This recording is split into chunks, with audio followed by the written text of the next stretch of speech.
सांगतो मागवा मागवा मोबाईल बंद कर रे व्हिडिओ बंद कर. अरे तरुण रक्त झाली यांच्याकडून चूक तुम्ही चुकणार आहे का? अरे हा व्हिडिओ जर व्हायरल झाला त्या पुरीची इज्जत जाईल, पुरी बरोबर आपल्या गावची इज्जत जाईल, गावासोबत सरपंचाची इज्जत जाईल. या पुरीची इज्जत गेल्यावर हिच्या सोबत कोण लग्न करीन? तू करणार आहे लग्न? तू करणार आहे का लग्न? चला निघा निघा. अहो सरपंच शांत बस. चल निघ निघ. अरे वाह पाड खाऊ मजा आ गई. असले कुठं नाही करतो का? चल निघ.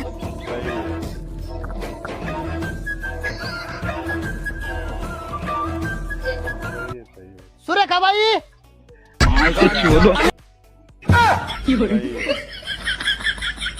अरे या ना